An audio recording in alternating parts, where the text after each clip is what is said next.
हे friends, मैं Lakshmi LPS academy journey to excellence में आपका बहुत स्वागत करती हूँ। आज हम लोग पढ़ेंगे दिल्ली सल्तनत। एक नया टॉपिक शुरू हुआ है और ये बहुत ज्यादा इम्पोर्टेंट है। इससे पहले हमने मोहम्मद गौरी के बारे में बहुत विस्तार में पढ़ा था। कनेक्शन बहुत ज्यादा जरूरी है, इसलिए मैं पीछे थोड़ा सा जाना चाहूंगी। मोहम्मद गौरी है ना, मोहम्मद गौरी जैसा कि आप लोग भी जानते हैं कि उसकी कोई संतान नहीं थी और 15 मार्च 1206 ईस्वी में उनकी हो जाती है डेथ, यानी मृत्यु हो जाती है। उनकी मृत्यु के बाद ना उत्तराधिकार के लिए एक होड़ सी मचती है, किसको उत्तराधिकारी बनाया जाए। तो उनके सबसे कुशल सेनानी जो होते हैं, है ना, जो दास होते हैं, उनमें से कौन होता है सबसे ज्यादा? 3, जो कि तराइन के द्वितीय युद्ध में मैंने नाम भी लिया था, वीडियो डिस्क्रिप्शन में मिल जाएगा, जरूर देख लीजिएगा, है ना।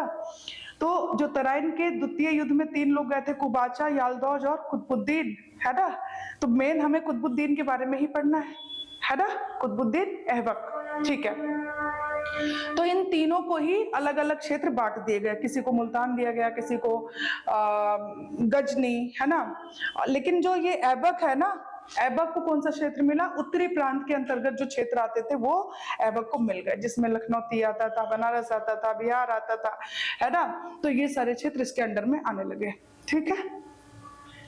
ओके, तो यही ऐबक जो है इसकी नींव डालते हैं। इसमें जो ये दिल्ली सल्तनत हम पढ़ेंगे, इसमें 5 वंशों ने शासन किया है, जिसमें सबसे ज्यादा लंबा काल जो रहा है वो रहा है तुगलक वंश का, और सबसे कम समय तक जो रहा है वो रहा है खिलजी रहा है। तो यहाँ पे मैं लिख दूं, सबसे लंबा काल किसका रहा है?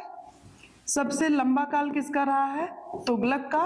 और सबसे कम समय तक कौन रहा है? खिलजी वंश, ठीक है। ये भी पूछ सकता है।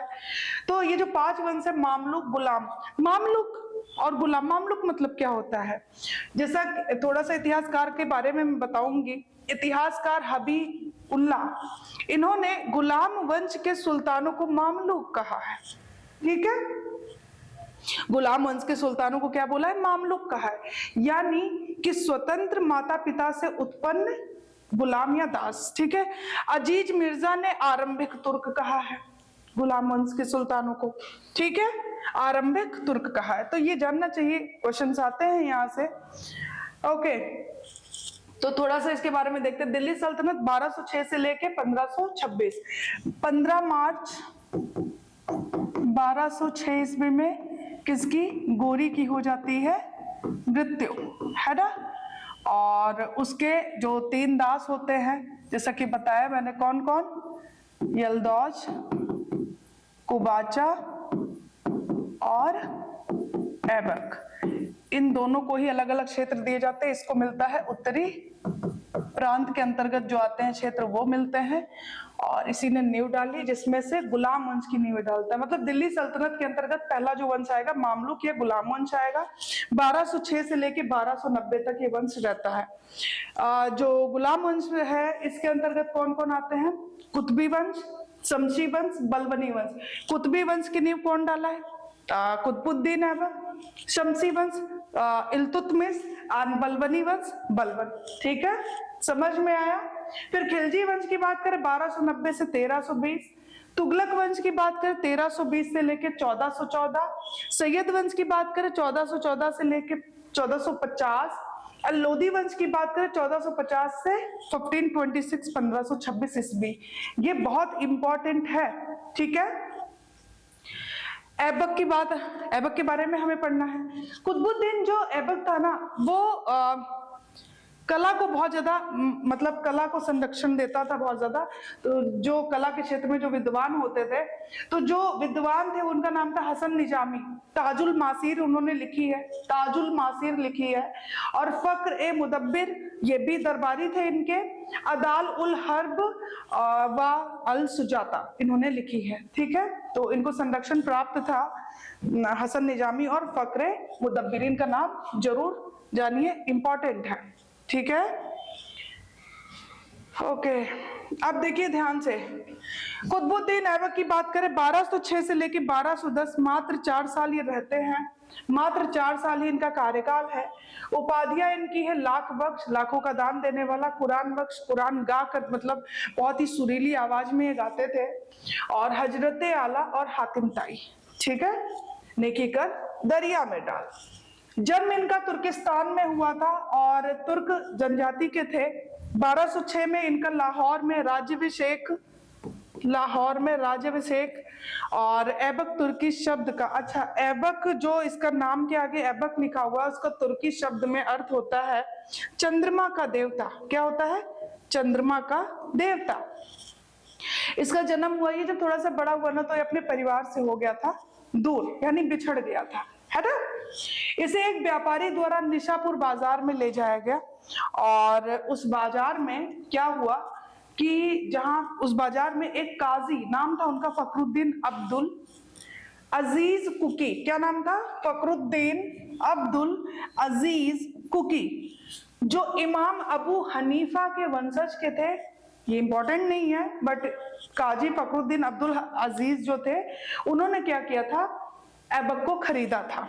ठीक है, मैंने बोला ऐबक बिछड़ गया था अपनी फैमिली से और एक व्यापारी द्वारा उसे निशापुर बाजार में ले जाया गया और वहां पे एक काजी थे, उनका नाम था फखरुद्दीन, उन्होंने इसे खरीदा। और उस समय तुर्कों में अपने गुलामों को योग्य बनाने की होड़ मची हुई थी। मतलब गुलामों को कितना कुशल बनाया जाए, कितना ज्यादा अच्छा बनाया जाए, ये होड़ मची हुई थी। ठीक है, एक तरीके से कंपटीशन चल रहा था। अपने गुलामों को साहित्य, कला और सैनिक शिक्षा प्रदान करते थे लोग, जो लोग खरीद के ले जाते थे गुलामों को। और काजी ने ऐबक की, अब ये जो काजी था ना जिसने इसको खरीदा था, उसने क्या किया? ऐबक की जो परवरिश की अपने पुत्र जैसे, जैसे कि वो है उसका स्वयं का पुत्र हो, उस तरीके से उसने उसकी परवरिश की और उसे धनुर्विद्या और घुड़सवारी की सुविधाएं भी उपलब्ध करवाई। ठीक है, ऐबक बचपन से ही प्रतिभा का बहुत धनी था। कोई भी चीज सिखाओ जल्दी से सीख जाता था। कुछ बच्चे होते हैं ना जल्दी कैच करते, वैसा ही ऐबक भी था, बहुत ही, है ना। और शीघ्र ही सभी कलाओं में वो कुशलता प्राप्त कर ली, उसने पारंगत हो गया। काजी की जब मृत्यु होती है ना तो देखिए काजी क्या किया, जब बाहर से किसी को लाया उसको अपने बच्चे जैसा, तो इसके खुद के जो बच्चे थे काजी के ना, वो बहुत चिढ़ने लगे थे ऐबक से। जैसे ही काजी की मृत्यु होती है, ठीक है, उसके बाद इसके जो काजी के पुत्र थे ना, उन्होंने इसको बेचारे को भगा दिया घर से। ठीक है, ऐबक को क्या किया? एक व्यापारी के हाथों में इन लोगों ने बेच दिया। पहले भी बेचा गया, अभी भी बेच दिया गया। उस व्यापारी ने उसे, जो व्यापारी को बेचा काजी के पुत्रों ने, तो व्यापारी क्या किया? इसको गजनी ले गया और गजनी में इसको किसने खरीदा? किसके हाथों लगा? ऑब्वियसली मोहम्मद गौरी। ठीक है, तो इस तरीके से बेचारा एक दूसरे के हाथ पहुंचते पहुंचते गजनी के हाथों, गौरी के हाथों लगा। स्थापत्य कला में कुव्वत उल इस्लाम मस्जिद दिल्ली, दक्षिण दिल्ली मेहरौली के पास ही, इसे इंडो इस्लामिक शैली में निर्मित प्रथम इमारत मानी जाती है। और 27 जैन मंदिरों के ध्वंसावशेषों से यह निर्माण करवाया गया था 1194। देखिए डेट का कोई वो नहीं है जिम्मेदारी, क्योंकि डेट अलग अलग किताबों में अलग अलग दी रहती है। ठीक है, आपको जानना है कुव्वत उल इस्लाम मस्जिद इंडो इस्लामी शैली में है और ये प्रथम इमारत है ऐसी, और 27 जैन मंदिरों के ध्वंसावशेषों से बनाई गई है। दूसरा है इसका 2.5 दिन का झोपड़ा का निर्माण करवाया ऐबक ने 1196 अजमेर, है ना, कहाँ पे? अजमेर में। फिर उसके बाद 1199 ईस्वी में सूफी संत ख्वाजा मुइजुद्दीन बख्तियार काकी, मोस्ट इंपॉर्टेंट सूफी संत नाम क्या है? ख्वाजा कुतुबुद्दीन बख्तियार काकी की स्मृति में, उनकी याद में इसने कुतुब मीनार का निर्माण करवाया। ये कुतुब मीनार को 4 मंजिला बनाना चाहता था। ठीक है, लेकिन हुआ ये कि 1210 में इसकी चौगान खेलते हुए लाहौर में, यानी पोलो खेलते हुए घोड़े से गिर जाने के कारण, कहते हैं घोड़ा इसके ऊपर गिर गया था, ये नीचे गिरा फिर घोड़ा इसके ऊपर गिर गया था। अब पता नहीं, बस इतना याद रखिएगा, चौगान खेलते हुए इसकी जो है घोड़े से गिरने के कारण हो जाती है, डेथ हो जाती है, ये मर जाता है। उसके बाद एक ही मंजिला तैयार हो पाता है उस वक्त। ठीक है, तो ऐबक इसे 4 मंजिला बनाना चाहता था कुतुब मीनार को, और 1206 ईस्वी में इसका निर्माण शुरू करवाया था। 1206 से 10 में प्रथम मंजिला ही तैयार हो पाया था। शेष 3 मंजिला किसने बनवाया?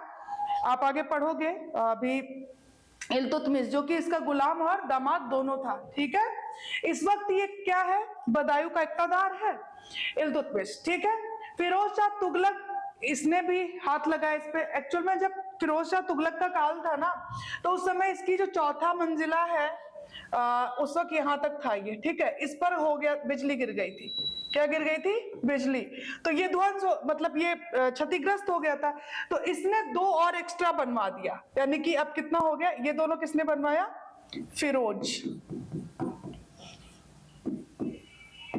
फिरोज शाह ने, ठीक है, 2 एक्स्ट्रा बनवा दिए, तो अब कितना हो गया? 5 मंजिला हो गया, ठीक है।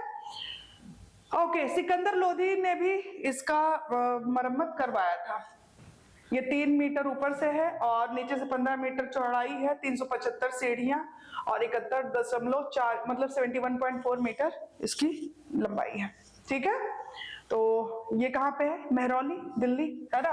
अच्छा, गोरी ने इसको ऐबक को एक पद दिया था, अमीर आखूर, अशुशाला का प्रधान, अमीर आखूर, ठीक है। तो ये याद रखिएगा, इंपॉर्टेंट है। ऐबक 4 मंजिला बनाना चाहता था, 1206 से लेके 1210 एक ही मंजिला बन पाया था। बाकी के 3 मंजिले किसने बनवाए? इल्तुतमिश ने बनवाए।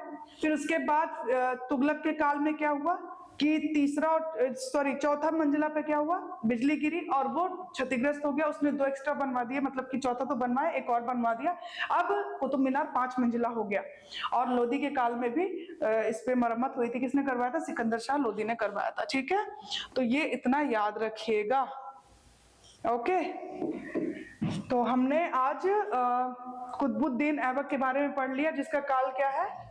1206 से 10, ठीक है। इसके आगे ऐबक की मृत्यु हो गई 1210, उसके बाद कौन आता है तो उसके बारे में पढ़ेंगे। मिलते हैं फिर नेक्स्ट वीडियो में। उम्मीद करती हूँ कि आपको वीडियो पसंद आएगा। Thank you so much.